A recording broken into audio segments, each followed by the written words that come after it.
नमस्कार साथियों, हमारे YouTube channel future nursing officer में आप सभी लोगों का हार्दिक स्वागत है, हार्दिक अभिनंदन है। साथियों, हमारा जो CHO का एग्ज़ाम है वो बिल्कुल ही सर पर है और हमारी जो प्रिपरेशन है CHO एग्ज़ाम के लिए वो बहुत ही बढ़िया लेवल पर चल रही है। लेकिन इसी तैयारी को और बेहतर बनाने के लिए और मजबूत बनाने के लिए मैं आपके लिए एक बेहतरीन मैराथन क्लास लेके आ रहा हूँ, जिसमें CHO के लिए, NHM के लिए, जो भी नर्सिंग ही नहीं, नर्सिंग के अलावा इमेज बेस्ड जो क्वेश्चन है और उसके साथ में जीके के जो क्वेश्चन है, कंप्यूटर के जो क्वेश्चन है, रीजनिंग के क्वेश्चन तक भी उसके अंदर मैं आपको ऐड करूंगा। और उसी क्लास को पढ़ने के बाद आप लोग खुद अपने आप को इतना कॉन्फिडेंट महसूस करोगे कि हमारा सिलेक्शन है वो श्योर है। तो वो important MCQ, totally important MCQ की क्लास रहेगी, तो उस क्लास को आप जरूर वॉच करें, उस क्लास को आप मिस मत करें। एग्जाम में जाने से पहले एक बार नहीं, उस क्लास को 2 बार मतलब आपको देखना है, ताकि जो क्वेश्चन आपको मैं बताऊंगा वो क्वेश्चन आपको याद रहें, क्योंकि एग्जाम में हूबहू वैसे ही क्वेश्चन आपको मिलने वाले हैं। आज की क्लास है वो बहुत ही इंपॉर्टेंट क्लास रहने वाली है। नेक्स्ट आपको मैराथन क्लासेस मिलेगी, तो आज की क्लास को भी आप कंटिन्यू वॉच करें। इंपॉर्टेंट एमसीक्यू की ये क्लास है, इसके अंदर से आपको काफी क्वेश्चन है वो एमसीक्यूज, टॉप एमसीक्यूज है वो आपको एग्जाम में आपकी हेल्प करेंगे, मदद करेंगे। तो चलिए रोजाना की तरह क्लास को स्टार्ट करते हैं। एक मोस्ट मतलब जैसे फेवरेट इमेज बेस्ड क्वेश्चन है दोस्तों, इस एग्जाम में इमेज बेस्ड क्वेश्चन आने कंफर्म है और हमें वो इजी से इजी क्वेश्चन है वो बिल्कुल ही गलत नहीं करने हैं, क्योंकि हमारा सिलेक्शन हमें चाहिए। तो हमें ये छोटे छोटे जो भी क्वेश्चन है, हर क्वेश्चन पर ध्यान देना है, हर फील्ड पर हमें ध्यान देना है। तो चलिए क्लास को स्टार्ट करते हैं बिना टाइम वेस्ट किए। फर्स्ट हमारा एमसीक्यू आज का रहेगा कि which female pelvis is most favourable for labour. Labour के लिए जो मोस्ट फेवरेबल जो पेल्विस होता है उसका पूछा गया है। आपको एक इमेज शो की गई है, ऑप्शन ए, ऑप्शन बी, सी और डी, 4 आपको इमेज शो की गई है।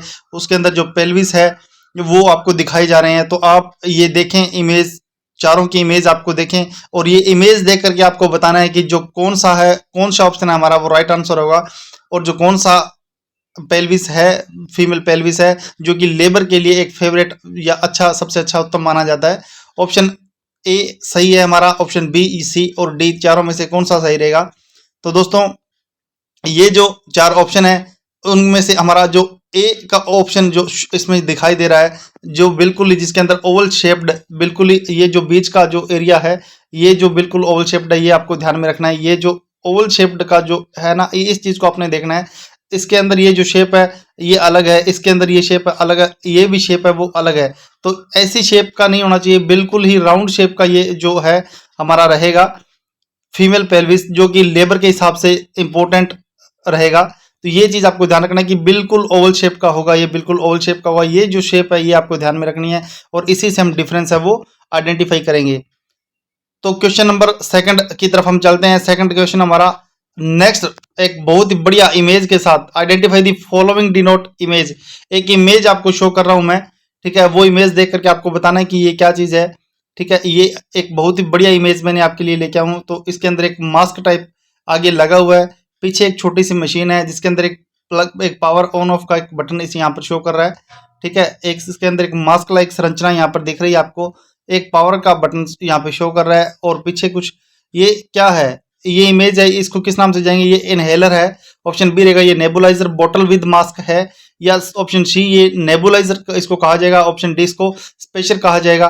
तो इसको किस नाम से जानेंगे ये आप मुझे बताओगे। इसका जो राइट आंसर रहेगा दोस्तों, इसका राइट आंसर रहेगा कि ये नेबुलाइजर विद बॉटल मास्क, इसका राइट आंसर रहेगा। ऑप्शन बी हमारा राइट आंसर रहेगा, क्योंकि पीछे एक बॉटल टाइप की संरचना रहेगी।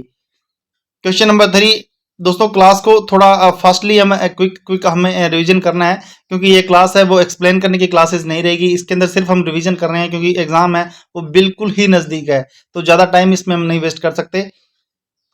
एक इंस्ट्रूमेंट आपको मैं शो कर रहा हूँ, इसको आइडेंटिफाई करना है। इसके अंदर आपको ये बताना है कि ये क्या चीज है। ये जो इंस्ट्रूमेंट मैंने आपको इमेज दिखाई है, इसमें एक ट्यूब है, ट्यूब के अंदर एक कफ है, कफ के अंदर ये आगे इसकी संरचना और आगे एक रबर का एक माउथ वो बना हुआ है। तो इसके अंदर एक छोटी सी हवा डालने के लिए एक पाइप से भी अलग लगी हुई। तो ये क्या चीज है?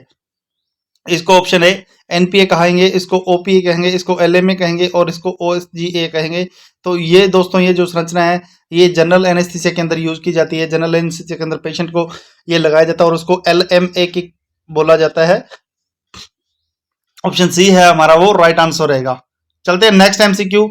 एक ईसीजी की रीडिंग मैं आपको दिखा रहा हूं और उसके अंदर आपको क्या एबनॉर्मलिटी है वो दिखाई दे रही है, ये आपको देख के बताना है। ईसीजी की रीडिंग के अंदर जो वेव हमारी है P Q R S T, ये इसके अंदर शो कर रही है। पी है, क्यू है, आर है, एस है और टी है, ये इसमें शो कर रही है। तो इसके अंदर क्या चीज शो कर रही है ये आपको मुझे बताना है। ऑप्शन ए हमारा राइट आंसर रहेगा कि फर्स्ट डिग्री एवी ब्लॉक इसमें शो कर रहा है, second degree AV block show कर रहा है, second degree AV block type second show कर रहा है, या third degree AV block show कर रहा है। तो ये जो है इसका फर्स्ट डिग्री एवी ब्लॉक इसके अंदर शो कर रहा है। तो ये चीज आपको ध्यान में रखनी है। इस तरह की अगर इमेज अगर आपको शो करती है, ठीक है, जिसके अंदर अगर इस तरह की इमेज शो करेगी जिसके अंदर पी क्यू और आर एस और टी थोड़ा सा उठा हुआ है, तो ये अगर इसमें आपको शो करता है तो ये फर्स्ट डिग्री एवी ब्लॉक के अंदर काउंट होगा। चलते हैं नेक्स्ट एमसीक्यू हमारा रहेगा कि आइडेंटिफाई द डिवाइस। एक डिवाइस मैं आपको दिखा रहा हूँ, फोटो इमेज आपको दिखा रहा हूँ। ये डिवाइस क्या है? ये डिवाइस आप देखो जिसके अंदर से एक रीडिंग सी निकल रही है, एक स्क्रीन वहां पर लगी हुई है, ठीक है, एक मॉनिटर दिखा है उसमें 4-5 ऐसे बटन शो कर रहे हैं। तो ये जो डिवाइस है इसको किस नाम से जानेंगे? ये कार्डियो टोकोग्राफ के नाम से इसको जानते हैं। ईसीजी ये मशीन है या ईईजी मशीन है या ईसीटी मशीन है। दोस्तों ये जो मशीन है ये क्या रहेगी? ये जो मशीन है इसको ईसीटी मशीन, इलेक्ट्रोकन्वल्सिव थेरेपी के लिए मशीन यूज की जाती है, तो ये ईसीटी मशीन रहेगी। नेक्स्ट एमसीक्यू हमारा रहेगा कि आइडेंटिफाई द क्लिनिकल फीचर्स। ये जो क्लिनिकल फीचर हम चेक कर रहे हैं ये क्या रहेगा? दोस्तों हमें एक हैंड की इमेज दिखाई दे रही है, एक हाथ की इमेज दिखाई रही है, वहां पर हमने कुछ कफ लाइक संरचना हमने बांधी है और उसको हम जैसे पुश करने के बाद में जो हाथ है वो अंदर की ओर मुड़ जाता है, उंगलियां जो हाथ है वो अंदर की तरफ मुड़ रहा है। तो ये कौन सा साइन रहेगा? इसको ट्राउजू साइन करेंगे, इसको चोविस्टिक साइन कहेंगे, इसको कुलन साइन कहेंगे, या इसको हम ब्रग साइन करेंगे। तो दोस्तों हम ब्रग साइन कहेंगे या कुलन साइन कहेंगे, चोइस्टिक साइन कहेंगे। तो ये दोस्तों ये जो साइन है इसको हम किस नाम से जानेंगे? इसको ट्राउसो साइन के नाम से इसको जानेंगे। ऑप्शन ए हमारा वो राइट आंसर रहेगा। अगर हाथ ऊपर से कफ है उसको टाइट करने के बाद में थोड़ी देर के बाद अगर हाथ अंदर की ओर मुड़ने लग जाता है तो उसको हम ट्राउसो साइन के नाम से जानेंगे। ऑप्शन ए हमारा वो राइट आंसर रहेगा। नेक्स्ट एक बहुत ही बढ़िया इमेज, बहुत ही फेवरेट एनएचएम का, सीएचओ का और एम्स तक के लेवल का जो फेवरेट एमसीक्यू इमेज बेस्ड मैं आपके लिए लेके आया हूँ। एक इमेज आपको शो कर रही है, उसको आपको आइडेंटिफाई करना रहेगा। ये इमेज है, इसको हम किस नाम से जानते हैं? जिसके अंदर क्या 3 बॉल उसके अंदर है, एक हवा के लिए पाइप सी डाली हुई है और ये बॉल्स है वो हवा मार जब इसके अंदर भरते हैं तो ये क्या करती है, ये ऊपर नीचे उठती है, बॉलें ऊपर नीचे उठती है। तो ये जो कहाँ पर यूज की जाती है और इसका नाम क्या रहेगा? ऑप्शन ए इसको कार्डिक टोनोमीटर के नाम से जानते हैं, ऑप्शन बी रहेगा स्पायरोमीटर इसको कहा जाता है, ऑप्शन सी बैरोमीटर इसको कहेंगे, या नन ऑफ दी, वो इनमें से कुछ भी नहीं है ये। तो ये जो है ये ज्यादातर रेस्पिरेटरी को डिजीज होती है। हॉस्पिटलों में हमने कोविड के सिस्टम में इनको बहुत बार देखा होगा, ये पेशेंट्स बहुत ज्यादा यूज कर रहे हैं। तो इसका नाम रहेगा ऑप्शन बी रहेगा, ये स्पायरोमेट्री के नाम से जानी जाती है और लंग्स की जो एक्सरसाइज है उसके लिए इसको यूज किया जाता है। चलते हैं next MCQ, important MCQ question number 8। दोस्तों क्लास थोड़ी सी हमें फर्स्ट है वो रिवीजन हमें कंप्लीट करना है ताकि जो क्लास लेंथी भी ना हो और हमारा कम से कम समय के अंदर जो बेहतरीन तैयारी हमारी हो। आप सभी लोगों से बस यही रिक्वेस्ट रहेगी कि क्लास को कंटिन्यू वॉच करें, प्लीज़ क्लास को लाइक करें, अपने दोस्तों तक शेयर करें और चैनल को सब्सक्राइब करें ताकि जो मैं क्लास आपको डाल रहा हूँ उसका जो नोटिफिकेशन है आपको मिल सके। जो चलते हैं नेक्स्ट इंपॉर्टेंट एमसीक्यू हमारा क्वेश्चन नंबर 8 रहेगा। In the ICU abdominal paracentesis is going on in a client with ascites. Ascites का एक पेशेंट है और उसके अंदर पैरासाइटिस कर रहे हैं आईसीयू के अंदर। After completed the procedure, completed procedure जब कंप्लीट हो गया है उसके बाद में नर्स क्या कर रही है, मेजर कर रही है कि 3 लीटर जो फ्लूइड है वो हमने निकाल लिया है पैरासाइटिस के द्वारा। What is the immediate complication expected to this. अगर हम 3 लीटर के लगभग मतलब काफी सारा हम पर मतलब जो एसाइटिस है वो टैप कर रहे हैं, फ्लूइड निकाल रहे हैं पैरासाइटिस के द्वारा, तो उसके अंदर एक कंडीशन है, एक डिजीज या एक प्रॉब्लम क्रिएट हो सकती है, मतलब एक हमें समस्या उत्पन्न हो सकती है। वो क्या हो सकती है? ये क्वेश्चन पूछा गया कि हमें वेस्कुलर कोलैप्स हो सकता है या हाइपरटेंशन उसको हो सकती है, या पेरियोटोनाइटिस उसको हो सकता है, या उसको कार्डिक अरेस्ट हो सकता है, या और हाइपरटेंशन भी उसको हो सकता है, या उसको ब्रेडिकार्डिया की कंडीशन है वो पैदा हो सकती है। क्योंकि अगर हमने फ्लूइड ज्यादा मात्रा में जो निकाला है 3 लीटर के लगभग हमने फ्लूइड निकाला है तो उसको हाइपोटेंशन की कंडीशन है वो पैदा हो सकती है, वेस्कुलर कोलैप्स उसको हो सकता है। ऑप्शन ए है हमारा वो राइट आंसर रहेगा। ठीक है, तो वेस्कुलर कोलैप्स और हाइपोटेंशन की जो कंडीशन है उसके अंदर हो सकती है। चलते हैं नेक्स्ट एमसीक्यू। मैं आपको थोड़ा सा इसके बारे में बता दूं कि once a time more than 1 litre fluid should not be removed in the paracentesis process. Paracentesis की जब प्रोसेस की जाती है तो उसके अंदर एक बार में हम 1 लीटर फ्लूइड से ज़्यादा हम नहीं निकालते हैं, क्योंकि अगर 3 लीटर फ्लूइड उसके अंदर बताएगा तो 3 लीटर फ्लूइड निकालने के बाद पेशेंट है वो सफ़र करेगा वेस्कुलर कोलैप्स से और हाइपोटेंशन से, क्योंकि वहाँ पर एक्सेसिव फ्लूइड है उसका लॉस हो चुका है। तो इसके अंदर हमें क्या करना है, 1 लीटर फ्लूइड से ज़्यादा है वो पैरासिंथेसिस की प्रोसेस है, प्रोसीजर के थ्रू हमें इससे ज़्यादा फ्लूइड है वो नहीं निकालना है। चलते हैं नेक्स्ट एमसीक्यू हमारा, which position used while inserting NG tube. दोस्तों ये क्वेश्चन मैं पहले भी पढ़ा चुका हूँ, आपको बता चुका हूँ, और ये इजी क्वेश्चन है, सिंगल लाइनर क्वेश्चन है। ऐसे क्वेश्चन आपको तो बिल्कुल ही गलत नहीं करने हैं, और यह वो क्वेश्चन है जो आपका एग्जाम के अंदर समय बचाएंगे, ठीक है, क्योंकि जो आपको टाइमिंग है उसी का भी पूरा ध्यान रखना है, पूरे समय के अंदर पूरा अपने को एग्जाम है वो कंप्लीट करना है। तो अगर लेंथी क्वेश्चन है उनमें तो चलो टाइम लग सकता है, क्वेश्चन के अंदर 1 मिनट से प्लस टाइम लग सकता है, लेकिन ये जो क्वेश्चन है इसके आपको 10-20 सेकंड के अंदर कंप्लीट करना होता है, तो ये क्वेश्चन हम गलत नहीं कर सकते, ठीक है।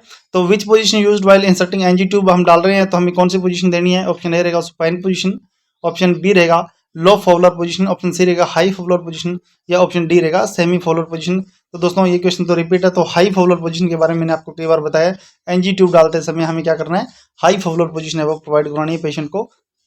नेक्स्ट एमसीक्यू हमारा रहेगा कि एपिस्टेक्सिस नोज ब्लीड जिसको कहा जाता है, management including the following action.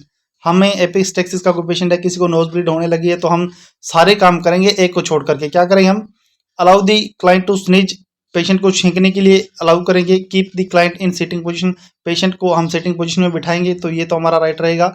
Apply ice and ice और pressure by pinching the nose, ये हमारा राइट रहेगा। Instruct the client to learn head forward and avoid to swallow, तो ये भी हमारा राइट रहेगा। तो ये जो ऑप्शन बी सी और डी है ये तीनों राइट रहेंगे, और ऑप्शन ए है वो हमारा रॉन्ग रहेगा।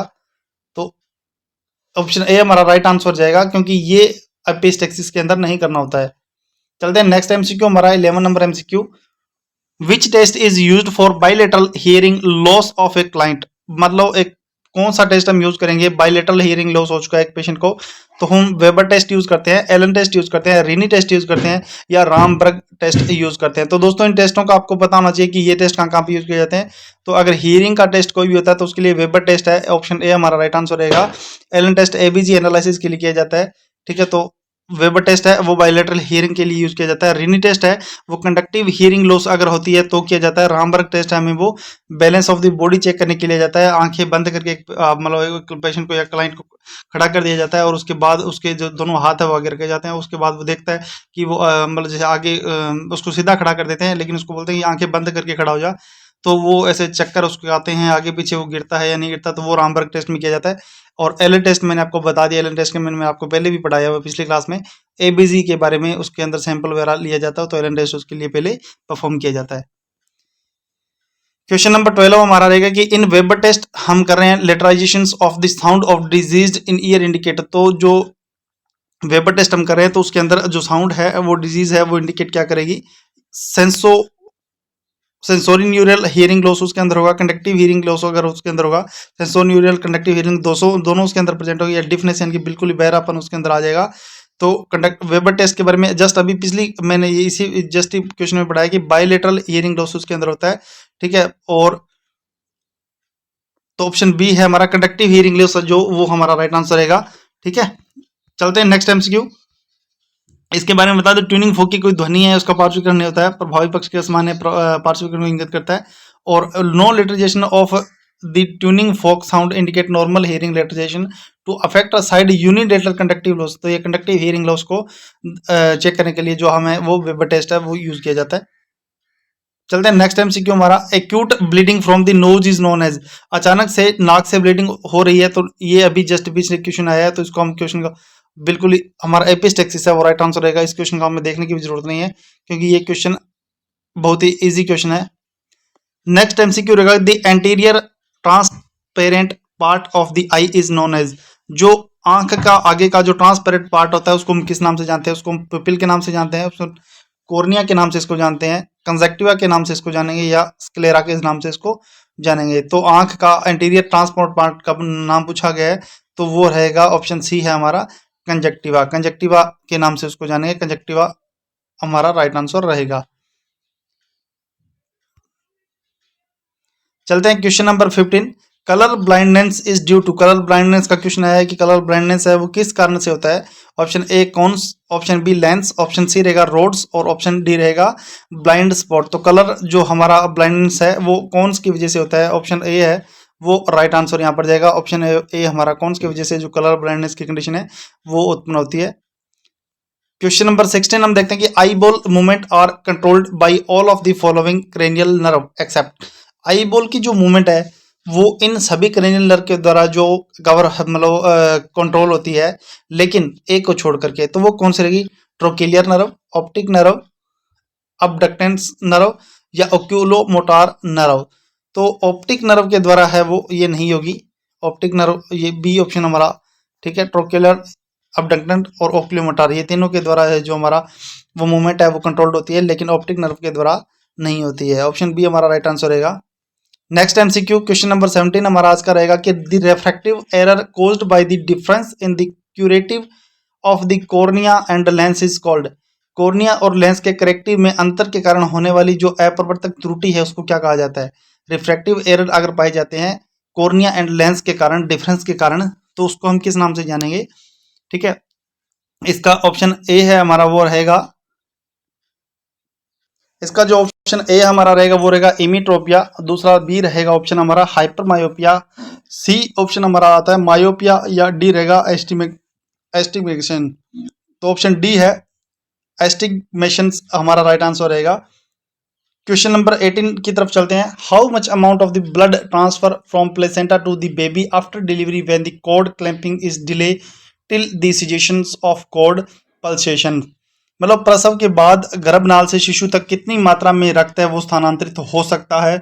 जब गर्भनाल को बंद करने के लिए जब हम उसको कॉर्ड क्लम्प करते हैं, उसको बांधने तक के समय में जब देरी हो जाती है तो कितना जो पल्सेशन के दौरान कितना जो ब्लड है वो बच्चे तक जा सकता है।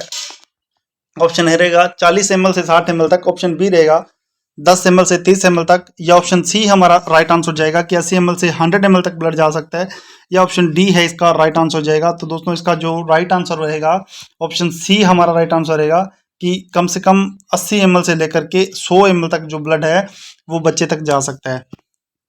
नेक्स्ट एमसीक्यू की तरफ चलते हैं। Important MCQ, in which conditions is the Kramers rule used a clinical assessment method in neonate. तो दोस्तों क्रामर्स रूल के बारे में पहले भी क्वेश्चन बार बार रिपीट हुआ है। क्रामर्स रूल है वो बिलीरुबिन वगैरह के लिए चेक किया जाता है, जॉन्डिस की कंडीशन में चेक किया जाता है। तो न्यूनेटल हाइपोग्लाइसेमिया इसका राइट आंसर नहीं रहेगा। न्यूनेटल हाइपर बिलीरुबिनिया, न्यूनेटल हाइपोथर्मिया या न्यूनेटल कन्वर्जन है। तो हाइपर बिलीरुबिनिया का मतलब ये सिर्फ जॉन्डिस से रिलेटेड है, तो ऑप्शन बी हमारा है वो राइट आंसर जाएगा। चलते हैं next MCQ. What is the correct positions to be mentions for patients who show sign of shock। एक शोक का पेशेंट है, शोक के पेशेंट के लिए जो हम कौन सी पोजीशन देंगे, तो ये क्वेश्चन भी मैंने रिपीट करवाया हुआ है पहले क्वेश्चन में, तो ये क्वेश्चन आपको गलत नहीं करना है। जिन बच्चों ने अभी तक पहले की पॉइंट्स की क्लास है, कम्युनिटी हेल्थ नर्स की, फंडामेंटल ऑफ नर्स की, ओबीजी की, वो नहीं देखी है, या जो पिछले मॉडल्स पेपर्स की क्लास नहीं देखी है, तो उन सभी से एक रिक्वेस्ट है कि प्लीज़ आप जाकर के पहले वो क्लासेज है उनका कंटिन्यू आप रिवीजन कर लें, ताकि जो ज़्यादा से ज़्यादा एमसीक्यू, इंपॉर्टेंट एमसीक्यू जो बार बार क्वेश्चन रिपीट हो रहे हैं जिनकी इंपॉर्टेंस ज़्यादा है, तो वो क्वेश्चन आप के गलत ना हो, ईजी रहें। तो ऑप्शन ए हमारा रहेगा कि सुपाइन पोजीशन देंगे, ऑप्शन बी रहेगा reverse trend line work position देंगे, ऑप्शन सी रहेगा modified trend line work position उसको देंगे, या ऑप्शन डी है लिथोटोमी पोजीशन उसको प्रोवाइड करवाएंगे। तो अगर शोक का पेशेंट है तो उसको सुपाइन पोजीशन है, ठीक है, उसको सीधा लेटाना, तो ये पोजीशन उसमें नहीं रखेंगे। ऑप्शन बी है कि उसको reverse trend line work position, उसका हेड ऊपर रखेंगे पैर नीचे, ये भी नहीं रखेंगे। लिथोटोमी पोजीशन है ये गायनाकोलॉजी में उसमें दी जाती है, ये नहीं देंगे। तो मॉडिफाइड जो ट्रेंड लाइन वर्क पोजीशन है ये हमारा राइट आंसर हो जाएगा, ऑप्शन सी हमारा राइट आंसर रहेगा। नेक्स्ट एमसीक्यू, इंपॉर्टेंट एमसीक्यू आज की क्लास का, which nursing care is to be provided pre operative to be a baby born with extra trophy of bladder. मतलब मूत्राशय है उसकी एक्स्ट्रा ट्रॉफी के साथ एक बच्चा पैदा हुए बच्चा एक पैदा हुआ है, ऑपरेशन से पहले कौन सी नर्सिंग देखभाल हमें करनी है, नर्सिंग प्रायोरिटी का ये क्वेश्चन रहेगा।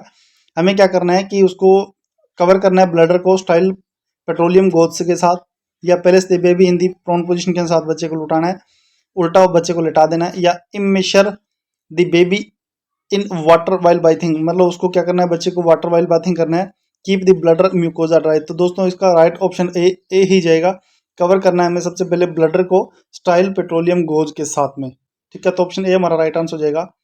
नेक्स्ट एमसीक्यू की तरफ चलते हैं। 20 नंबर एमसीक्यू हमारा 22 नंबर एमसीक्यू रहेगा। What is the advantage of venturi mask? Venturi mask का एडवांटेज पूछा गया है। एम्स का ये फेवरेट एमसीक्यू रहता है। मास्क का इसकी इमेज बेस्ड भी क्वेश्चन आते हैं। ऑप्शन ए रहेगा कि ये क्या कर रहा है, deliver precise and high flow rate of the oxygen करता है। Oxygen is delivered quickly for short period के लिए करता है, या provide moderate to high density aerosols provide करता है, या high concentration oxygen is delivered accurately. तो इसका राइट आंसर क्या रहेगा कि ये क्या करता है, डिलीवर करता है precise and high flow rate of oxygen है, ये प्रोवाइड कराता है। ऑप्शन ए है वेंचुरी मास्क के रिगार्डिंग हमारा राइट आंसर रहेगा कि ये डिलीवर करता है प्रिसाइज एंड मतलब स्टोर भी करके रखता है और ऑक्सीजन को स्टोर भी करके रखता है जितनी रिक्वायरमेंट के हिसाब से, और उतना ये हाई फ्लो रेट के साथ में ऑक्सीजन प्रोवाइड भी करता है। क्वेश्चन नंबर 23 रहेगा कि एक पेशेंट है, डायबिटिक, उसको थेरेपी दी जा रही है। नर्स को मॉनिटर, क्या चीज़ मॉनिटर करेगी, पेशेंट का एसिड बेस, अगर इसको डिसऑर्डर हो गया है, एसिड बेस बैलेंस उसका बिगड़ गया है, तो डायबिटिक थेरेपी पे पेशेंट चल रहा है, पेशेंट को जैसे फ्रेसमाइड वगैरह, लासिक्स वगैरह ऐसी जो टेबलेट्स है वो चल रही है, या ऐसी कोई दवाई चल रही है, तो उसको क्या एसिडोसिस अगर उसको हो गया है, ठीक है, तो जो एसिड बेस के आधार पर वो क्या करेगी कि किस रोगी की वो निगरानी करेगी। तो मेटाबॉलिक एसिडोसिस उसको हुआ है, या मेटाबॉलिक एल्कोसिस हुआ है, रेस्पिरेटरी एसिडोसिस या रेस्पिरेटरी एल्कोसिस हुआ है, तो वो क्या करेगी, मेटाबॉलिक एल्कासिस का एल्कोसिस है उस तरह का जो पेशेंट है, उस तरह का जो रोगी है, उसके आधार पर उसकी जो हेल्प है वो करेगी, ट्रीटमेंट है, निगरानी असेसमेंट वगैरह उसका करेगी। क्वेश्चन नंबर 24 रहेगा हमारा कि what is the main action expected to tricyclic antidepressant? Tricyclic antidepressant है, उसका हम कौन सा एक्शन है वो एक्सपेक्ट करते हैं कि इसका ये वर्क रहेगा। ये क्या करेगा, blocking the receptor to norepinephrine, blocking करेगा presynaptic receptor to catecholamines, blocking करेगा गाबा रिसेप्टर को, या ब्लॉकिंग करेगा डोपामाइन को। तो दोस्तों जो TCA है, ट्राई साइकिल एंटी डिप्रेसेंट है, इसका वर्क क्या होता है, ये ब्लॉकिंग करेगा, ये जो है ये जो ब्लॉक करेगा, blocking the receptor of nor epinephrine को ये ब्लॉक करेगा, नॉर एपिनेफ्रिन जो है उसको ये TCA जो ब्लॉक करेगा, ये इसका राइट आंसर हो जाएगा। क्वेश्चन नंबर 25 रहता है, विच of the following would be A priority nursing intervention for a patient who is has suicidal behaviour? मतलब आत्मघाती सुसाइडल बिहेवियर का कोई पेशेंट है, तो उसके लिए जो प्रायोरिटी एक्शन है हमारा नर्सिंग का वो क्या रहेगा। Activity involve patient in the unit activity, avoid bringing up the subject of suicide, ask the patient whether he has a thought of or has plan of committing suicide, explain conscience to suicidal attempt। तो हमें क्या करना है, ask the patients whether, patient के से हमें पूछना है कि जो थॉट है उसको वो आ रहे हैं कमिटिंग सुसाइड के, वो क्यों आ रहे हैं, किस तरह से आ रहे हैं। तो ऑप्शन सी हमारा राइट आंसर रहेगा। Which bacteria is gram positive except? Gram positive bacteria एक को छोड़ करके, तो स्टेफिलोकोकस और स्ट्रेप्टोकोकस, एंटेरोकोकस या नाइसेरिया गोनोकोकस। तो ऑप्शन डी है नाइसेरिया गोनोकोकस, इसका राइट आंसर रहेगा। एंटेरोकोकस, स्टेप्लोकोकस और स्ट्रेप्टोकोकस तीनों ही हमारे जो क्या रहेंगे, ग्राम पॉजिटिव बैक्टीरिया वो रहेंगे। क्वेश्चन नंबर 27 रहेगा।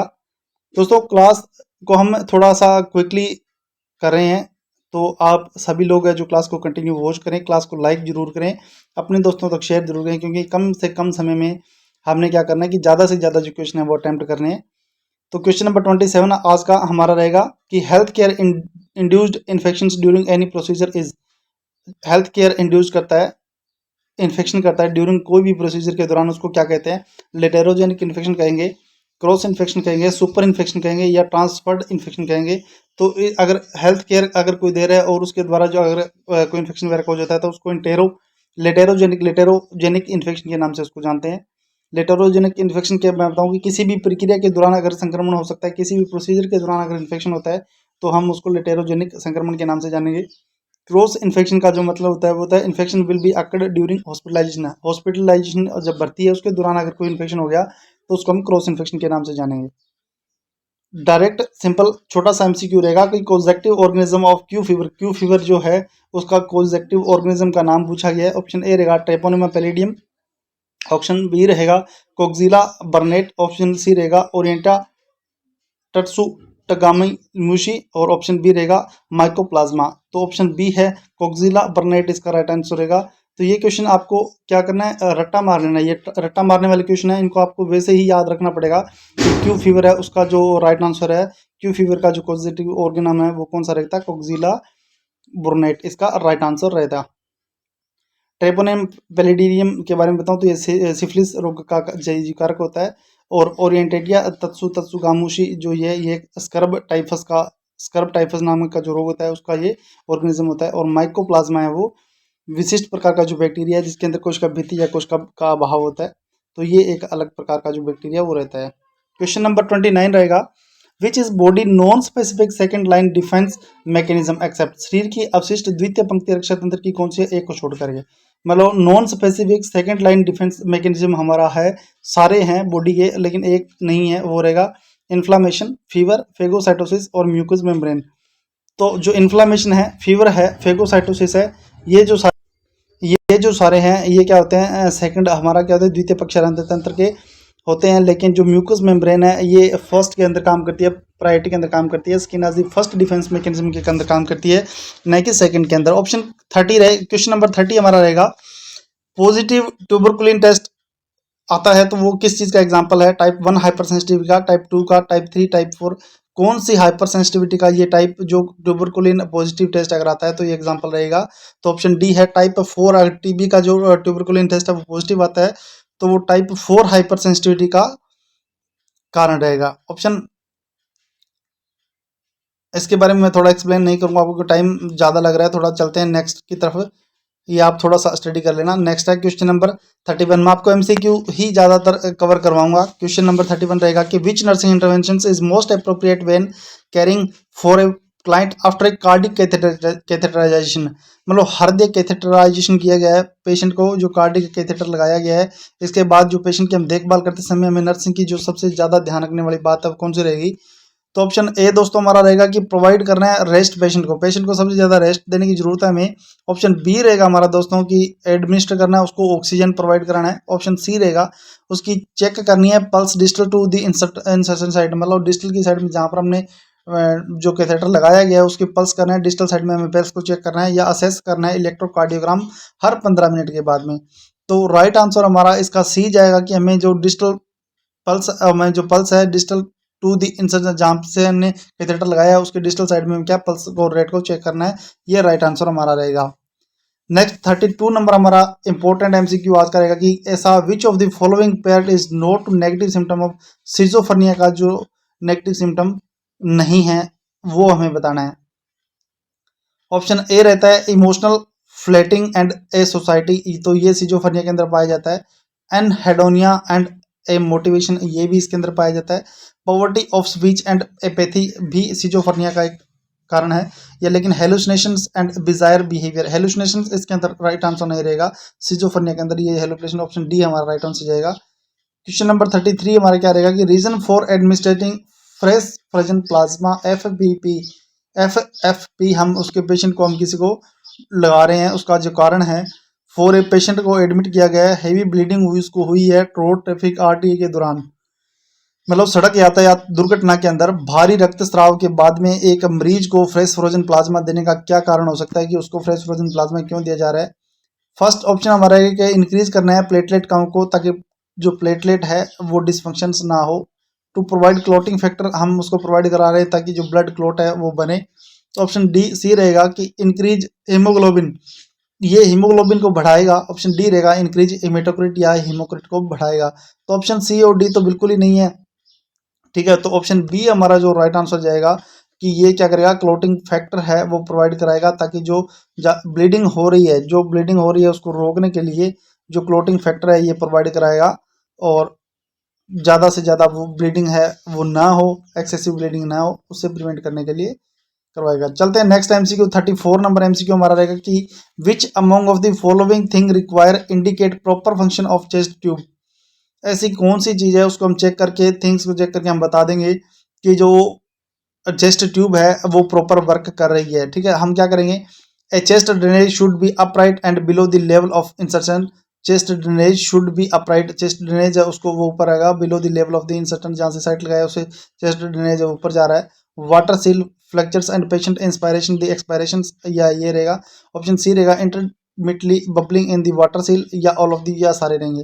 तो ये जो सारे कारण हैं option A B C D तीनों कारण हैं, तो ये क्या करेंगे, थिंग्स रिक्वायर करेंगे कि हमें इन चीज़ों पर ध्यान देनी है, इंडिकेट करना है हमें कि जो फंक्शन चेस्ट ट्यूब है वो प्रॉपर कर रही है या नहीं कर रही है। क्वेश्चन नंबर 35 रहेगा कि एक नर्स है, कैरी करे एक पेशेंट को जिसको क्या एक्यूट किडनी इंजरी हुई है, एक्यूट उसको क्या हुआ, किडनी इंजरी हुई है। विच ऑफ द फॉलोइंग एक्शन हमें लेना है नर्स को, सबसे पहले ऑब्टेन करना है दी एक्यूरेट असेसमेंट, हमें लेना है फ्लूइड बैलेंस का।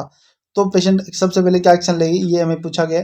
ऑप्शन ए करेगी कि वो वॉइडिंग जो पैटर्न है उसको डॉक्यूमेंट करेगी, या ऑब्टेन करेगी कि डेली उसका वेट चेक करेगी, या रिव्यू करेगी लेबोरेटरी स्टडीज को, या ऑब्जर्व करेगी स्किन ट्रैकर को। तो ऑब्टेन डेली वेट है, ये इसका राइट आंसर हो जाएगा। ऑप्शन बी है हमारा राइट आंसर हो जाएगा, क्योंकि अगर किसी भी पेशेंट को किडनी का उसका हुआ है तो उसका जो फ्लूइड का जो बैलेंस है, इलेक्ट्रोलाइट इम्बैलेंस उसका होगा, तो उसका बॉडी का जो वेट है वो डेली वो चेक करेगी, ताकि उसका द्रव का संतुलन है, फ्लूइड का जो बैलेंस है वो सही आंकलन उसका उसके। तो ऑब्टेन डेली वेट हमारा राइट आंसर रहेगा। क्वेश्चन नंबर 36 देखते हैं हम। All of the following sign indicate dehydration. तो दोस्तों डिहाइड्रेशन का एमसीक्यू आया है। डिहाइड्रेशन का एमसीक्यू बड़ा इंपॉर्टेंट एमसीक्यू होता है और इसके अंदर से आपको क्वेश्चन मिलता ही मिलता है। तो डिहाइड्रेशन के रिगार्डिंग सारे साइन पूछे गए हैं, इंडिकेट करता है। जो ड्राई अगर म्यूकस मेम्ब्रेन है तो ये डिहाइड्रेशन को शो करेगी। सनकन अपीयरिंग आइज है तो ये शो करेगी।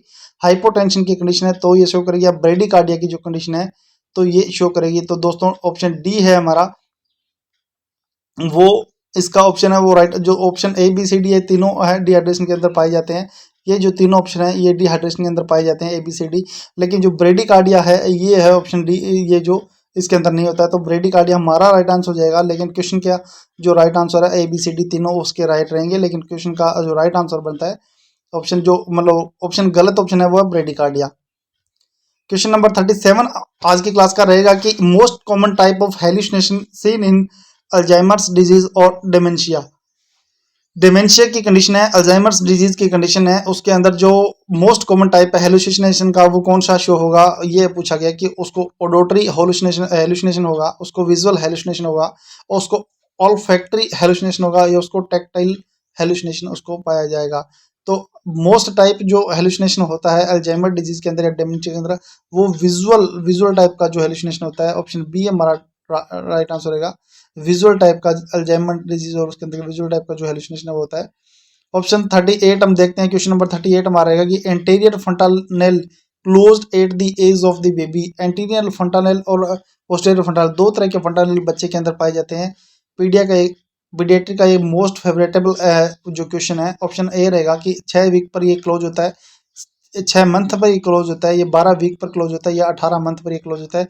तो दोस्तों एंटीरियर फंटानेल है वो जो आपको मैं बता दूं कि ये 1.5 साल पर 1/1 2 ईयर मतलब 1.5 साल पर ये क्लोज होता है, ठीक है। और जो पोस्टीरियर है वो 1.5 मंथ पर लगभग 1.5 से 2 मंथ पर होता है। तो ये जो 1.5 साल पर रहेगा ये 18 मंथ हमारा जो ऑप्शन डी है वो राइट आंसर हो जाएगा, ठीक है। ये 18 मंथ पर होता है एंटीरियर फंटानेल। इसको ब्रेगमा के नाम से जानते हैं। मैं आपको थोड़ा सा बताऊं तो एंटीरियर फंटानेल का दूसरा नाम होता है ब्रेगमा। और इसकी शेप है वो डायमंड शेप की होती है। ऑप्शन ये इसके अंदर 4 सूचर होते हैं, फॉर्म्ड बाई 4 सूचर लाइन से बना होता है। फ्रंटल एक होती है, कोरोनल 2 सूचर होते हैं, सेजेटल सूचर एक होता है। डायामीटर इसका देखते हैं तो पोस्टीरियर एंटीरियर पोस्टीरियर ये 3 से 4 सेंटीमीटर तक। ट्रांसफर्स हम देखते हैं 2 से 3 सेंटीमीटर का होता है। 12 से 18 मंथ के एज पर क्लोज होता है तो 18 मंथ से इसको माना जाता है, ठीक है। अगर 24 मंथ के बाद भी ये अगर क्लोज नहीं होता है, ठीक है, ओसिफाइड नहीं होता है, तो इसको क्लिनिकल इंटरवेंशन करवाने की जरूरत पड़ सकती है। पोस्टीरियर फंटानेल को लेमडा के नाम से जाना जाता है। ट्राइंगुलर शेप का ये होता है। 3 सूचर लाइन इसके अंदर, एक सेजाइटल और 2 लैम्बलॉइड इसके अंदर सूचर लाइन पाई जाती है। डायमीटर इसका देखें तो 1.2 सेंटीमीटर से 1.2 सेंटीमीटर इसका होता है। इंटीरियर पोस्टीरियर और ट्रांसवर्स होता है। क्लोज 6 वीक पर क्लोज हो जाता है। और फुट चलते हैं नेक्स्ट एमसीक्यू रहेगा, ये रहेगा लेमडा और ब्रेगमा के बारे में मैंने आपको बता दिया। दोनों के अंदर से भी कोई क्वेश्चन बन सकता है, क्योंकि क्वेश्चन आंसर दोनों ही चीजें इंपॉर्टेंट है। नेक्स्ट एमसीक्यू रहेगा कि 39 foot drop is caused by an injury to. Foot drop हो सकता है किस चीज की इंजरी के कारण फुट ड्रॉप है वो हो सकता है। ऑप्शन ए रहता है दोस्तों टिबियल नर्व के कारण हो सकता है। ऑप्शन बी रहेगा कॉमन पेरोनियल नर्व के कारण हो सकता है फुट ड्रॉप। ऑप्शन डी रहेगा ऑप्शन सी रहेगा दी ऑब्टूरेटर नर्व के कारण हो सकता है, या साइटिक नर्व के कारण है वो फुट ड्रॉप की कंडीशन हो सकती है। तो ऑप्शन बी है दी कॉमन पेरोनियल नर्व के द्वारा। ऑप्शन बी है कॉमन पेरोनियल नर्व के द्वारा है जो फुट ड्रॉप की कंडीशन है वो हो सकती है। ऑप्शन बी हमारा राइट आंसर रहेगा। Question number 40, a painful condition that occur when pressures within the muscles build to dangerous level that decrease the blood flow is known। वह दर्दनाक स्थिति जो तब उत्पन्न होती है कि जब मांसपेशियों के भीतर क्या करता है कि दबाव खतरनाक स्तर तक बढ़ जाता है, जिससे क्या करता है कि रक्त के प्रवाह में कम हो जाती है। उसको क्या कहते हैं, मतलब किसी स्वेलिंग की वजह से, किसी भी कंप्रेशन की वजह से, किसी के कारण मतलब जो मांसपेशियां हैं उसके अंदर इतना दाब बढ़ जाता है कि वहां पर जो ब्लड सर्कुलेशन है वो बिल्कुल कम हो जाता है, और उसके कारण जो कंडीशन पैदा होती है उसको हम किस नाम से जानेंगे। ऑप्शन ए रहेगा कंपार्टमेंट सिंड्रोम इसको कहा जाएगा। ऑप्शन बी उसको माइस्थेनिया ग्रेविस इसको कहा जाएगा। और ऑप्शन सी रहेगा पार्किंसनिज्म इसको कहा जाएगा। और ऑप्शन डी रहेगा न्यूरोलेप्टिक मेलिग्नेंट सिंड्रोम इसको कहा जाएगा। तो दोस्तों इसका राइट आंसर ऑप्शन ए रहेगा, कंपार्टमेंट सिंड्रोम इसको कहा जाता है। अगर पैर के अंदर कहीं भी उसकी मांसपेशियां हैं उसके अंदर दबाव आने के अंदर अगर वहां का रक्त जो ब्लड का फ्लो है वो कम हो जाता है बिल्कुल ही, तो उस तरह की जो दर्दनाक जो स्थिति उत्पन्न होती है उसको हम कंपार्टमेंट सिंड्रोम के नाम से जानते हैं। नेक्स्ट चलते हैं, नेक्स्ट 41 नंबर हमारा मेन एमसीक्यू रहेगा आज का। The basic general layout of the gastrointestinal tract wall from inside to outside follow this sequence। मतलब जो हमारे जीआईटी ट्रैक है, जीआईटी ट्रैक के बारे में जो दीवार होती है, जो वॉल होती है, उसका अंदर से बाहर तक जो लेयर्स होती है वो उनका अनुक्रम पूछा गया है कि जो अंदर की लेयर, सबसे अंदर की लेयर म्यूकोजा होगी, म्यूकोजा लेयर, और उसके बाद सिरोसा होगी, या म्यूकोजा सिरोसा पहले होगी उसके बाद म्यूकोजा सब म्यूकोजा होगी, या म्यूकोजा सब म्यूकोसा मस्कुलर सिरोसा, इस टाइप का सीक्वेंस रहेगा। या ऑप्शन डी हमारा सिरोसा पहले आएगी फिर मस्कुलर सब म्यूकोजा या म्यूकोजा रहेगी। तो ऑप्शन सी है, सबसे पहले अंदर की लेयर को म्यूकोजा के नाम से जानते हैं, उसके बाद सब म्यूकोजा, उसके बाद मस्कुलर और सिरोसा नाम से, जो ऑप्शन सी है हमारा। ठीक है, तो ये जो लेयर है ये हमारा राइट आंसर रहेगा। ऑप्शन इसका जो ऑप्शन सी है वो हमारा राइट आंसर जाएगा। क्वेश्चन नंबर 42 हम देखते हैं कि situation of the parasympathetic nerve on the digestive system result in. पाचन तंत्र की जो पैरासिम्पैथेटिक जो नर्व है उसके उत्तेजित होने के परिणाम स्वरूप क्या चीज होगी। ठीक है, ये हमें बताना है कि पैरासिम्पैथेटिक नर्व है वो उत्तेजित हो चुकी है तो उसके कारण डाइजेस्टिव सिस्टम के अंदर क्या चेंजेस आएंगे, क्या उसके अंदर होगा। हमें क्या करें, डिक्रीज गेस्ट्रोइंटेस्टाइनल मोटिलिटी है वो कम हो जाएगी, decrease dilation of the portal vein branches है उनका डायलेशन है वो कम हो जाएगा, या इंक्रीज गेस्ट्रोइंटेस्टाइनल जो सिक्रीशन है वो बढ़ जाएंगे, या ऑप्शन डी है increase tone of anal sphincter. तो दोस्तों एनल स्फिंक्टर से यहाँ पे कोई रिलेशन नहीं है। ठीक है, और ऑप्शन जो डिक्रीज डायलेशन पोर्टल वेन से रिलेटेड है, डिक्रीज गेस्ट्रोइंटेस्टाइनल मोटिलिटी, तो लेकिन ये गेस्ट्रोइंटेस्टाइनल जो सिक्रेशन है वो ये चीज पैरासिम्पैथेटिक वो बढ़ा देगी। Question number, pouch of Douglas is between. Pouch of Douglas है वो कहाँ पर पाया जाता है, किसके बीच में पाया जाता है, ये पूछा गया। एक संरचना होती है, ठीक है, तो ये स्ट्रक्चर्स होती है, कहाँ पर पाई जाती है, रेक्टम एंड सेक्रम के बीच पाई जाती है, यूट्रस एंड यूरिनरी ब्लडर के बीच पाई जाती है, तो ब्लडर एंड प्यूनिस प्यूबिक सिम्फाइसिस के बीच पाई जाती है, या रेक्टम एंड यूरेटर के बीच में पाई जाती है। तो दोस्तों जो पाउच ऑफ डगलस है वो जो संरचना है वो रेक्टम एंड यूटेरस के बीच में पाई जाती है। ये राइट आंसर हमारा रहेगा, ऑप्शन डी है हमारा राइट आंसर जाएगा। पाउच ऑफ डगलस की जो स्थिति है वो ऑप्शन डी हमारा right answer. Sphincter of Oddi consist of, sphincter of Oddi है उसके अंदर 2 स्फिंक्टर होते हैं, 3 स्फिंक्टर होते हैं, 4 या 5। ऑप्शन ये ए बी सी डी हमारा कौन सा राइट आंसर रहेगा। तो जो स्फिंक्टर ऑफ ओडाई है वो 3 स्फिंक्टर से मिलकर के बना होता है, उसके अंदर ऑप्शन हमारा बी है, वो राइट आंसर रहेगा। चलते हैं नेक्स्ट एमसीक्यू 45 नंबर आज का। Depending upon their oxygen requirement and metabolism vibrio cholerae species are. Oxygen की आवश्यकता और चयापचय के आधार पर जो विब्रिया कोलेरा है उसकी जो जातियां प्रजातियां कौन सी होती है। ऑब्लिगेट एरियोबेस होती है, फैक्युलेटेटिव एना एरियोबेसिस होती है, ऑब्लिगेट एनारियोबेसिस होती है, या माइक्रो एरियोफेलिक होती है। ऑप्शन बी है फैक्युलेटेटिव एना एरियोबेसिस विब्रियो कोलेरा की जो प्रजाति है वो पाई जाती है ऑक्सीजन की आवश्यकता और चयापचय के आधार पर। ऑप्शन बी है हमारा वो राइट आंसर रहेगा। क्वेश्चन नंबर 46 की तरफ हम चलते हैं कि न्यूट्रिशनल डिपेंड बैक्टीरिया आर। जो न्यूट्रिशनल पर डिपेंड होते हैं वो बैक्टीरिया क्या कहलाते हैं। हेटेरोट्रॉप्स कहलाते हैं, ऑटोट्रॉप्स कहलाते हैं, कीमोट्रॉप्स कहलाते हैं, या फोटोट्रॉप्स कहलाते हैं। दोस्तों जो बैक्टीरिया है वो जो न्यूट्रिशनल पर डिपेंड होते हैं उनको हम हेटेरोट्रॉप्स के नाम से जानते हैं। हेटेरोट्रोप्स क्या करते हैं कि do not make their own food, अपना खुद का खाना नहीं बनाते हैं, and so depend on the source of energy के सोर्स पर वो डिपेंड होते हैं। ऑटोट्रोप्स जो होते हैं वो खुद का अपना खाना खुद बनाते हैं। कीमोट्रोप्स है वो केमिकल द्वारा तैयार होते हैं, और फोटोथेरेप्स है वो photosynthetic pigments are to prepare food पर। क्वेश्चन नंबर 47 हमारा रहेगा कि एक फूड आइटम है commonly associated with bacillus cereus food poisoning is. Bacillus cereus खाद्य विषाक्तता से सम्मानित है जो जुड़ा हुआ फूड है वो कौन सा रहेगा? Honey, green beans, baked potato या फ्राइड राइस? तो फ्राइड राइस है, ऑप्शन डी हमारा राइट आंसर हो जाएगा। यहाँ पे बेसिलस सीरियस खाद्य विषाक्तता से जुड़ा हुआ जो फूड है वो रहेगा फ्राइड राइस। ऑप्शन 48 देखते हैं, वाट्स आर कोज बाई। दोस्तों वाट्स आपने देखेंगे ये छोटे छोटे एमसीक्यू है, सिंगल लाइनर एमसीक्यू है, लेकिन इंपॉर्टेंट एमसीक्यू है। इन्हीं के द्वारा हमारा जो सिलेबस है हम धीरे धीरे कवर कर रहे हैं, और ऐसे क्वेश्चन एग्जाम में बहुत आते हैं, बहुत देखने को मिलते हैं, जो कि हमें राइट करने ही करने हैं, हमें गलत नहीं करने हैं, ताकि हमारा जो सिलेक्शन है वो श्योर हो। ऑप्शन ए रहेगा प्रोटोजोआ वायरस, ऑप्शन सी है फंगस, ऑप्शन डी है बैक्टीरिया। तो जो वार्ड्स वगैरह बनते हैं वो वायरस के द्वारा बनते हैं, वायरस के द्वारा ये वार्ड्स है वो खोज होते हैं। 49 नंबर एमसीक्यू हमारा रहेगा आज का, failure to pass meconium within the first 36 hours of the life. जीवन के जो पहले 36 घंटे उसके अंदर जो मेकोनियम पास नहीं किया है, एब्डोमिनल डिस्टेंशन हो गया है, पुअर फीडिंग कर रहा है बच्चा, एम्प्टी रेक्टम और द फाइंडिंग, जो रेक्टम है वो एम्प्टी शो कर रहा है। तो जीवन के प्रथम 24 घंटों के भीतर मेकोनियम न पारित कर पाना, पेट में सूजन होना, ठीक से भोजन न कर पाना, खाली मलाशय, ये सब किसके लक्षण होते हैं? ये कौन सी डिजीज के लक्षण है? तो हर्ट्स स्प्रंग डिजीज के लक्षण है, जिसके अंदर रिबन लाइक स्टूल पाया जाता है, या एपेंडिसाइटिस के लक्षण होते हैं, या माल एब्जॉर्प्शन इसको कहा जाता है, या पेरिटोनडाइटिस को कहा जाता है। तो ये जो सारे लक्षण हैं, ये जो चीजें हैं, ये हर्ट्स स्प्रंग डिजीज के अंदर पाई जाती है, जिसके अंदर ये सब कंडीशंस पैदा होती है, और बिल्कुल जो इसके अंदर कॉन्स्टिपेशन वगैरह की कंडीशन भी काफी ज्यादा रहती है। क्वेश्चन नंबर 50 आज का हमारा रहेगा कि the human need to get value and respect from other is called.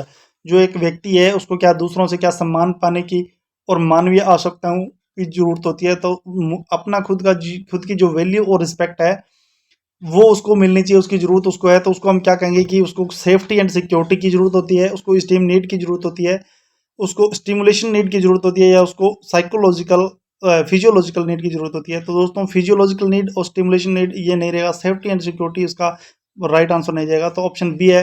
Steam need का मतलब ये होता है कि उसको खुद की जो वैल्यू है, ठीक है, या खुद की जो जरूरत है, उसकी आवश्यकता है, जो रिस्पेक्ट है उसको लोगों से चाहिए, उसको हम बोलेंगे उसको स्टीम की नीड की जरूरत है। तो दोस्तों 50 क्वेश्चन आज के क्लास के 50 क्वेश्चन इंपॉर्टेंट क्वेश्चन मैंने आपको यहाँ पे तक कंप्लीट करा दिए।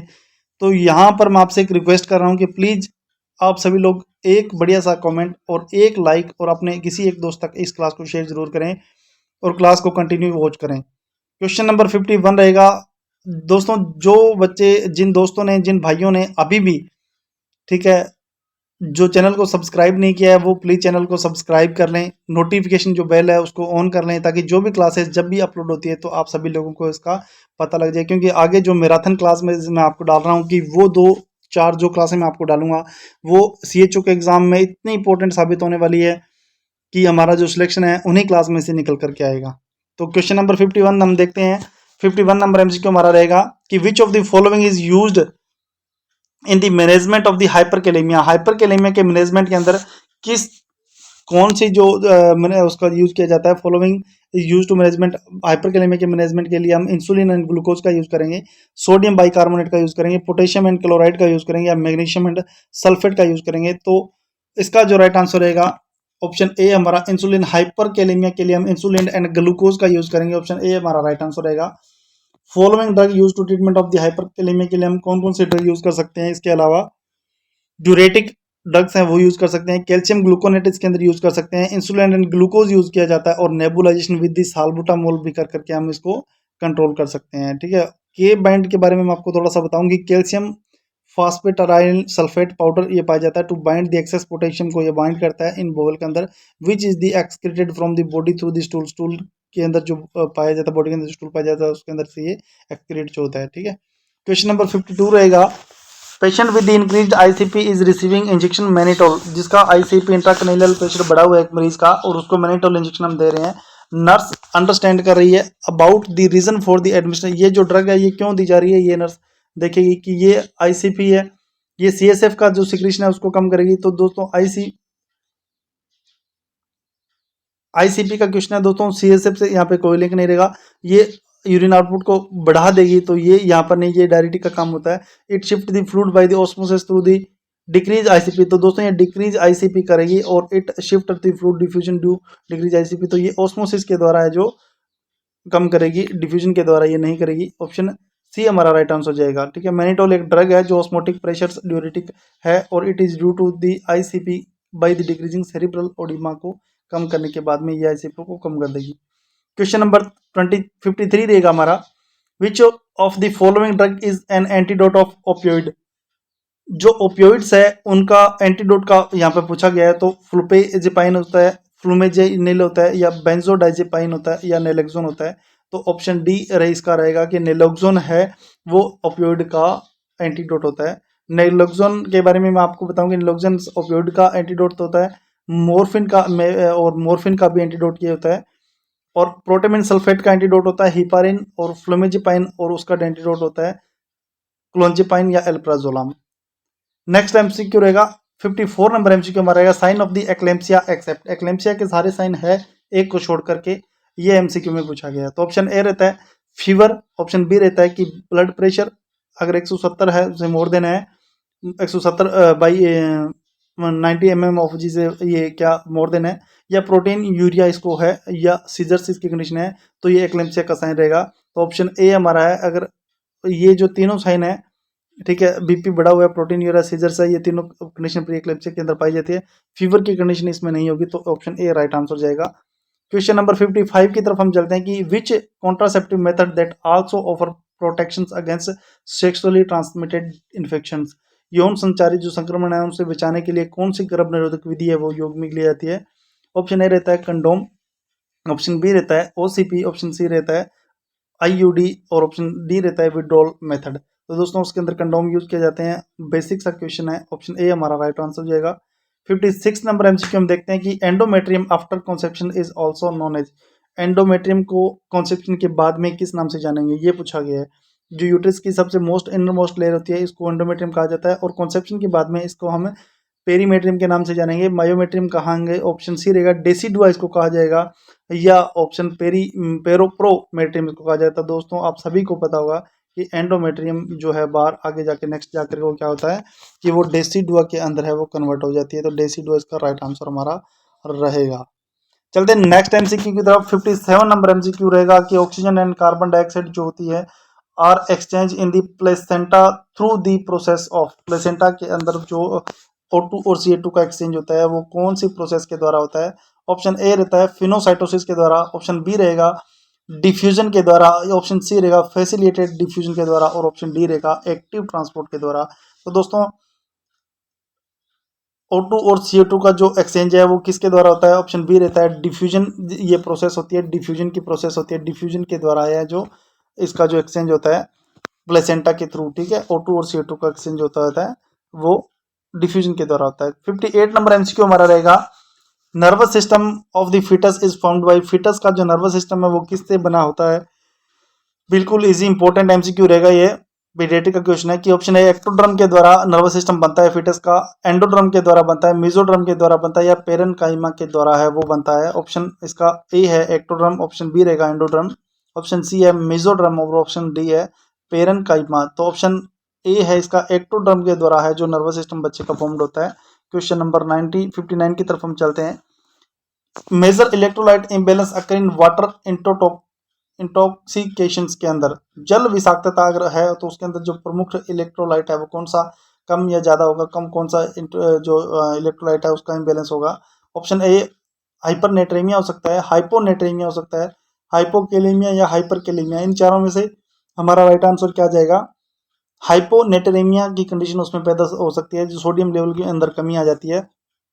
ठीक है, जो सोडियम लेवल के अंदर कमी आ जाती है, सोडियम लेवल की कमी आ जाएगी तो वो उसके अंदर हो सकता है हाइपोनेट्रेमिया की कंडीशन, अगर जल विषाक्तता अगर है तो। वाटर इंटॉक्सिकेशन अगर है तो लाइफ थ्रेटनिंग डिसऑर्डर होता है ये, और ये ब्रेन फंक्शन है उसको इम्पेयर कर देता है हाइपोनेट्रेमिया के कारण। ठीक है, चलते हैं नेक्स्ट एमसीक्यू। क्वेश्चन नंबर 60 हमारा है कि the symptom of severe dehydration in adult include all of the following except, एक वयस्क में गंभीर निर्जलीकरण के लक्षणों में निम्नलिखित में सभी शामिल है एक को छोड़ करके। मतलब सिम्टम हमें सीवियर डिहाइड्रेशन के दिख रहे हैं, सारे दिख रहे हैं एक को छोड़ करके। अगर उसको क्या होगा, डिहाइड्रेशन है सीवियर, तो उसको क्या डिक्रीज थर्स्ट उसको रहेगा। ऑप्शन बी डिजीनेस उसको शो करेगा, उसको वीकनेस उसको पल्पिटेशन, तो ये राइट आंसर रहेगा। पल्पिटेशन डिजीनेस तीनों चीज उसके अंदर होती है, लेकिन डिक्रीज थर्स्ट नहीं, यहाँ पर इंक्रीज थर्स्ट होगा। इंक्रीज थर्स्ट यहाँ पर राइट आंसर रहेगा हमारा 60 नंबर एमसीक्यू का। दोस्तों एक क्लास को बनाने के लिए, तैयार करने के लिए, कंडक्ट करने के लिए काफ़ी मेहनत लगती है, तो इस मेहनत के बदले सिर्फ आप लोगों से मैं यही रिक्वेस्ट करूंगा, ये सभी जो क्लासेज मैं आपको डाल रहा हूँ ये बिल्कुल ही फ्री क्लासेज है, निःशुल्क क्लासेज है। आप सभी लोगों, किसी को अगर इनकी पीडीएफ चाहिए तो भी आप मेरे को डायरेक्ट डीएम कर सकते हैं, मैं उनको पीडीएफ भी सेंड कर दूंगा। तो दोस्तों आप सभी लोग प्लीज़ जो क्लास को लाइक, शेयर और चैनल को सब्सक्राइब जरूर करें। नेक्स्ट एमसीक्यू हमारा रहेगा कि 61 नंबर एमसीक्यू रहेगा, सिजोफर्निया का कंडीशन है, ड्रग जो है वो क्या काम करती है, ये पूछा गया है। सिजोफर्निया की जो ड्रग है वो क्या करेगी, D1 डोपामाइन रिसेप्टर का काम करेगी, D2 डोपामाइन रिसेप्टर का काम करेगी, D3 का काम करेगी, तो आर्च रिसेप्टर का काम करेगी। तो जो सिजोफर्निया की जो ड्रग है वो D2 डोपामाइन रिसेप्टर का काम करती है। राइट आंसर सेकंड हमारा, ऑप्शन बी हमारा राइट आंसर रहेगा। Where is buccal medicine supposed to be placed, मुख्य चिकित्सा जो बक्कल मेडिसिन है वो सपोज्ड टू बी प्लेस्ड कहाँ पर रखी जानी चाहिए, स्किन पर रखी जाती है, ऑन द कंजक्टिवा, कंजक्टिवा पर रखी जाती है, बिटवीन द चिक एंड गम के बीच में रखी जाती है, अंडर द टंग रखी जाती है। तो दोस्तों स्किन पर और कंजक्टिवा पर और टंग पर ये चीज़ नहीं रखी जाती है। जो बक्कल म्यूकोसा की मेडिसिन होती है वो बिटवीन द चिक और गम के बीच में रखी जाती है, और यहाँ पर इसका ज़्यादा से ज़्यादा बढ़िया से बढ़िया ऑब्जेक्शन वगैरह होता है और ज़्यादा इसका बढ़िया रिजल्ट मिलता है। तो बिटवीन द चिक एंड गम हमारा राइट आंसर रहेगा। एक टर्म है OSCE जिसका फुल फॉर्म पूछा गया है, OSCE का फुल फॉर्म पूछा गया है, तो इसका राइट आंसर क्या ऑप्शन ए रहेगा, ऑब्जेक्टिव स्ट्रक्चरल क्लिनिकल एग्जामिनेशन उसको कहा जाता है, या ऑब्जेक्टिव स्ट्रेटेजिक क्लिनिकल एग्जामिनेशन उसको कहा जाता है, ऑब्जेक्टिव स्ट्रेटेजिक क्लिनिकल इवाल्युएशन उसको कहा जाता है, या ऑब्जेक्टिव स्ट्रक्चरल क्रिटिकल इवाल्युएशन उसको कहा जाता है। तो OSE जो वर्ड है उसका राइट आंसर रहता है objective structural clinical examination, option A हमारा है वो राइट आंसर यहाँ पर जाएगा। OSCE का फुल फॉर्म यहाँ पर रहेगा objective structured clinical examination. Question number 64 रहेगा हमारा, identify versus role confusion is seen in, पहचान बनाम भूमिका भ्रम कहाँ देखा जाता है। ठीक है, आइडेंटिफाई वर्सेस रोल कंफ्यूजन कहाँ पर देखा जाता है, इन्फेंट के अंदर देखा जाता है, प्री स्कूलर के अंदर देखा जाता है, अडोलसेंट के अंदर देखा जाता है, या टोडलर्स के अंदर देखा जाता है। तो दोस्तों ये जो कंडीशन है ये अडोलसेंट के अंदर देखी जाती है, ऑप्शन सी हमारा राइट आंसर रहेगा। क्वेश्चन नंबर 65 की तरफ चलते हैं, एक वही डोज कैलकुलेशन का जो मैंने आपको पहले बताया हुआ है। डॉक्टर ने ऑर्डर किया है 2000 RL जो फ्लूइड है वो लगाना है, एट दी फ्लो रेट उसकी 100 ml पर आवर के हिसाब से चल रही है, how much time it will be taken complete fluidly. तो दोस्तों 2000 आर मतलब जो RL है 2000 ml जो RL है वो लगानी है, 100 ml पर के हिसाब से चल रही है, तो उसको कितने टाइम लगेगा। तो और इसका बिल्कुल इजी क्वेश्चन रहेगा कि 2000 है 100 ml पर हिसाब से चल रही है, तो इसको 20 घंटे लग जाएंगे इसको लगने के अंदर। नेक्स्ट एमसीक्यू रहेगा कि एक डॉक्टर है उसने ऑर्डर किया है नर्स को 400 ml फ्लूइड देने के लिए 8 घंटे के अंदर, ड्रॉप फैक्टर उसका 60 रहेगा पर मिनट उसका रहेगा, और असाइंड करिए नर्स रन दिस वे, तो कौन सी फ्लो रेट से उसको जो ड्रग देना है, तो 13 ड्रॉप पर मिनट रहेगा, 50 ड्रॉप रहेगा, 30 ड्रॉप रहेगा और 40 ड्रॉप रहेगा। दोस्तों ये क्वेश्चन पिछली क्लास में भी मैंने पढ़ाया है, इसका फॉर्मूला भी मैंने बताया है, जो टोटल फ्लूइड्स होता है इंटू जो टोटल फ्लूइड है इंटू जो ड्रॉप प्रति बूंद जो दिया हुआ होता है, और इंटू टाइम होता है, डिवाइड बाई होता है टाइम होता है मिनट्स के अंदर, उसके द्वारा हम इसको क्या कर सकते हैं, जो ड्रॉप फैक्टर है वो ड्रॉप पर मिनट निकाल सकते हैं। तो टोटल फ्लूइड होता है और जो ड्रॉप फैक्टर दिया वो होता है, और जो जितने घंटे जो दिए थे उनको मिनट्स के अंदर कन्वर्ट करके उनको उसके द्वारा डिवाइड किया जाता है, तो हमारा 50 ड्रॉप यहाँ पर राइट आंसर निकल के आएगा। 67 नंबर हमारा जो एमसीक्यू रहेगा, the type of the delusion commonly seen in the depression, जो कौन सा टाइप है डेल्यूजन का वो डिप्रेशन के अंदर हमें देखने को मिलता है। डेल्यूजन ऑफ निहिलिज्म का मिलता है, डेल्यूजन ऑफ पॉवर्टी का मिलता है, डेल्यूजन ऑफ दी परसिक्यूशन का मिलता है, ऑल ऑफ दी, वो ये सारे हमें डेल्यूजन देखने को मिलते हैं। तो देखो डेल्यूजन कॉमनली डिप्रेशन के अंदर डेल्यूजन देखेंगे तो ये निहिलिज्म, पॉवर्टी, परसिक्यूशन ये सारे हमें देखने को मिलेंगे, ये सारे ही हमारे राइट आंसर यहाँ पर रहेंगे। क्वेश्चन नंबर 68 रहेगा दोस्तों कि which of the following action should be the nurse take first following a violent episode in a psychiatric unit. मनोरोग इकाई में किसी हिंसक घटना के बाद नर्स का सबसे पहला जो निम्नलिखित कार्यवाही कौन सी होती है? भी मनोरोग जो इकाई है, साइकोलॉजिकल या साइकेट्रिक जो यूनिट है, उसके अंदर कोई हिंसक घटना हो गई है तो जो नर्स है वो क्या करेगी? रिस्ट्रेन द क्लाइंट को रिस्ट्रेन करेगी। ऑप्शन बी रहेगा एडमिनिस्टर सेडेटिव उसको, और जो ड्रग्स है वो प्रोवाइड कराएगी, फिजिशियन को कॉल करेगी या हॉस्पिटल सिक्योरिटी को वो इन्फॉर्म करेगी, उसको बुलाएगी। तो ऑप्शन डी है हमारा राइट आंसर। सबसे पहले वो सिक्योरिटी को ही बुलाएगी, कॉल हॉस्पिटल सिक्योरिटी उसका राइट आंसर रहेगा। 69 नंबर एमसीक्यू देखते हैं कि which hormone is responsible for performing placental function first 8 से 10 वीक ऑफ द प्रेगनेंसी।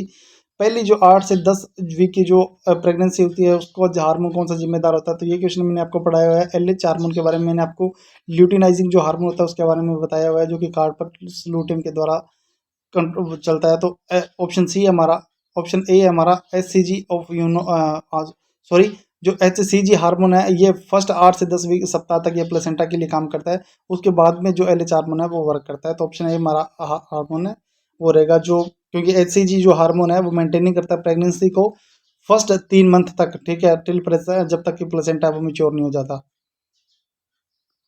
और उसके बाद जब प्लेसेंटा पका हो जाता है तो progesterone hormone secreted bye placenta is maintaining the 9 month तक प्रेगनेंसी को करता है। तो एचसीजी हमारा इसका राइट आंसर है। क्वेश्चन नंबर 17 देखते हैं हम।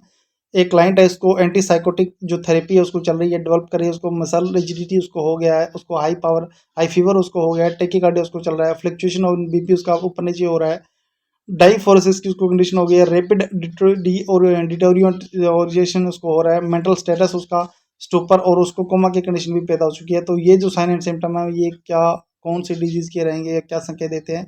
कि उसको टेडी डिस्किनेजिया उसको हो गया है, न्यूरोलेप्टिक मेलिनेट सिंड्रोम उसको हो गया है, या एक्स्ट्रा पैरामाइडियल सिम्टम उसको दिखाई दे रहे हैं, या उसको ओक्यूलोरेजिक क्राइसिस उसको हो चुका है। तो ये जो साइकोलॉजिकल के क्वेश्चन है दोस्तों, ये इनको आपको रट्टा ही मारना पड़ेगा, ये क्वेश्चन आपको बेसिकली याद नहीं रहते हैं। ये इंपॉर्टेंट एमसीक्यू है, साइकोलॉजी के अंदर से आपको क्वेश्चन मिलेंगे तो इसी तरह के क्वेश्चन आपको मिलेंगे, ठीक है। अगर दोस्तों आपको एक मैं एडवाइस करना चाहूँगा कि इस तरह के जो क्वेश्चन होते हैं काफ़ी टफ क्वेश्चन के अंदर ये इसके काउंट होते हैं। तो ये क्वेश्चन हमें अगर हार्डली लग रहे हैं, हमें अगर इसका बिल्कुल भी अंदाजा नहीं, तो हमें गलत न कर करके क्वेश्चन, अगर हमें सही क्वेश्चन आ रहा है तो हमें गलत भी क्वेश्चन नहीं करना है, हम ऐसे क्वेश्चन को स्किप भी कर सकते हैं, ठीक है। तो जिनको आता है उनको करना बहुत अच्छी बात होती है। तो ये क्वेश्चन हमें याद रखने हैं।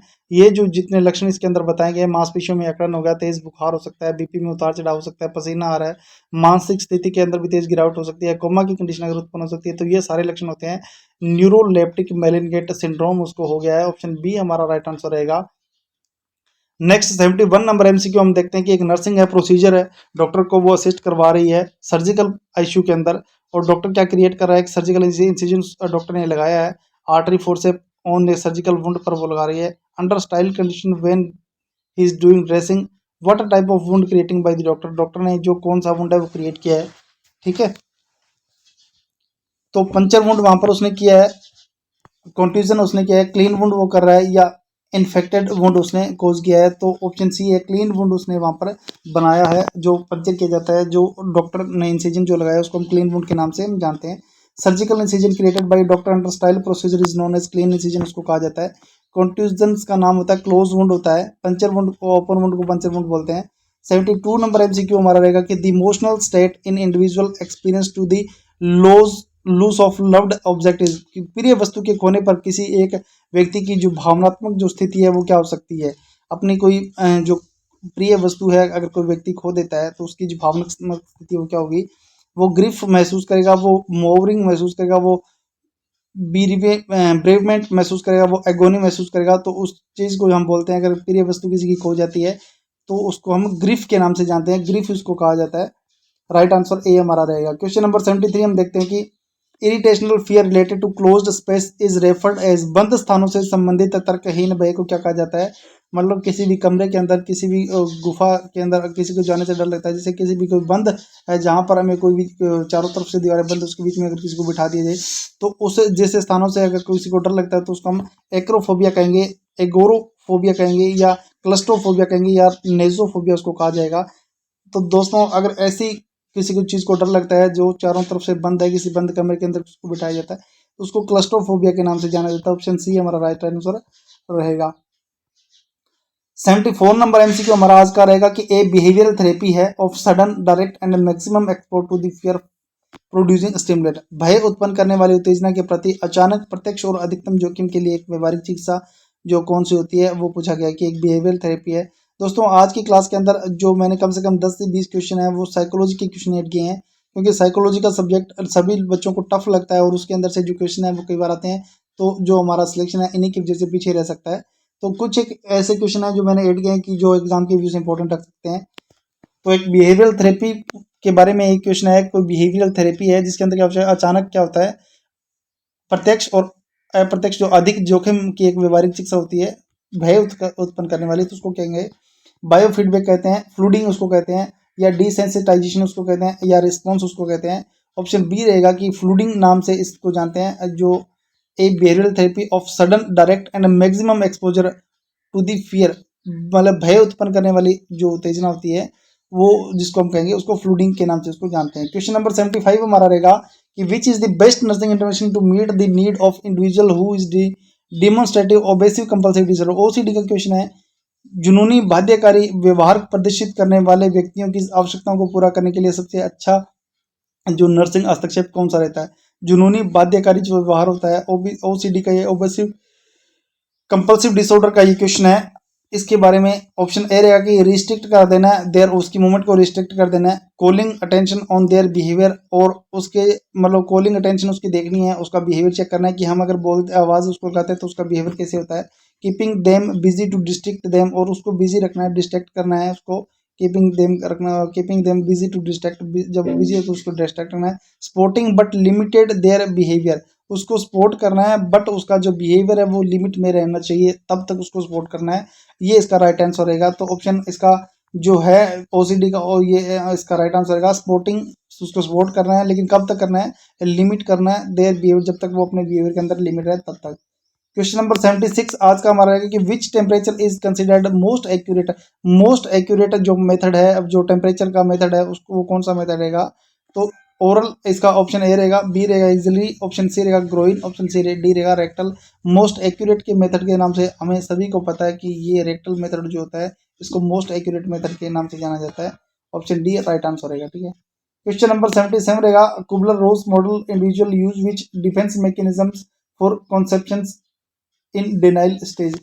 कुबलर रोज मॉडल के अनुसार व्यक्ति इनकार के चरणों में मुआवजे के लिए किस रक्षा तंत्र का प्रयोग करता है। मतलब कुबलर रोज जो मॉडल है उसके अंदर हमें क्या बताया, डिफेंस मैकेनिज्म के बारे में बताया गया, तो वो डिनाइल कौन सी डिनाइल स्टेज तक वो जा सकता है, वो इंटेलेक्चुअलाइजेशन तक जाएगा, वो सुप्रेशन उसको कहेंगे, या रिप्रेशन उसको कहेंगे, या रिएक्शन फॉर्मेशन उसको कहा जाएगा। तो कुबलर रोज मॉडल के अंदर इंटेलेक्चुएशन, ऑप्शन ए हमारा राइट आंसर रहेगा। इंटेलेक्चुएशन के बारे में हमें बताया गया।